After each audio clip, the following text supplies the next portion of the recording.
اقامہ expire ہو تو کارکن کا حروف لگایا جا سکتا ہے یا نہیں؟ نئی ویڈیو کے ساتھ آپ دوستوں کی خدمت میں حاضر ہوں۔ تفصیل میں آگے بڑھنے سے پہلے چینل کو سبسکرائب کر کے بیل آئیکن پر پریس کریں۔ سعودی عرب میں غیر ملکیوں کے لیے اقامہ اور رہائشی قوانین واضح ہیں جن پر عمل کرنا سب کے لیے لازمی ہے۔ آجیر اور اجیر کے حوالے سے بھی قوانین موجود ہیں، ان سے آگاہی ضروری ہے۔ ایک شخص نے وزارت افرادی قوت کے ٹویٹر پر پوچھا ہے کہ میرا کارکن گزشتہ 2 ماہ سے مفرور ہے۔ جب اس کا حروف فائل کرنے کی کوشش کی تو سسٹم اسے قبول نہیں کر رہا۔ سسٹم میں اقامہ ایکسپائر کا میسج آ جاتا ہے۔ ہیومن ریسورس کے کسٹمر کیئر نے ٹویٹر پر کہا کہ قانون کے مطابق کسی بھی غیر ملکی کارکن کا حروف فائل کرنے کے لیے 2 بنیادی امور کا خیال رکھا جائے۔ جس کارکن کا حروف فائل کیا جانا ہو اس کا اقامہ کارآمد ہو، یعنی ایکسپائر نہ ہو، اور دوسرا یہ کہ کارکن مملکت سے باہر نہ گیا ہو۔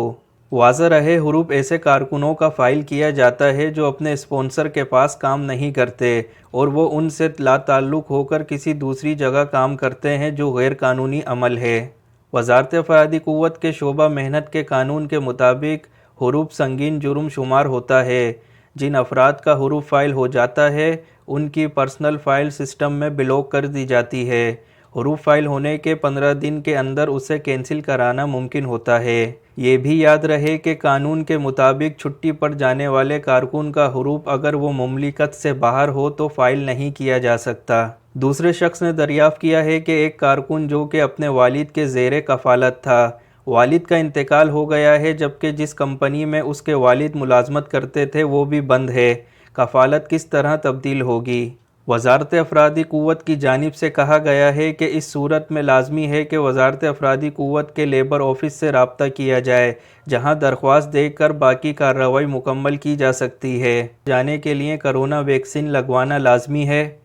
جوازات کی جانب سے کہا گیا ہے کہ مملکت میں رہنے والے غیر ملکیوں کے لیے خروج عہدہ یا خروج نہائی پر جاتے وقت کارآمد ویزا، خروج عہدہ یا خروج نہائی اور کنفرم ایئر لائن کا ٹکٹ ہونا ہی شرط ہے۔ اس کے علاوہ جس ملک میں جانا ہے وہاں کے مقرر کردہ شرائط کے مطابق عمل کرنا لازمی ہوگا۔ سعودی عرب سے جانے کے لیے ان شرائط کے علاوہ کوئی اور شرط لاگو نہیں ہے۔ آپ کوئی سوال کرنا چاہیں تو ویڈیو میں کمنٹ کر کے ہمیں ضرور بتائیں۔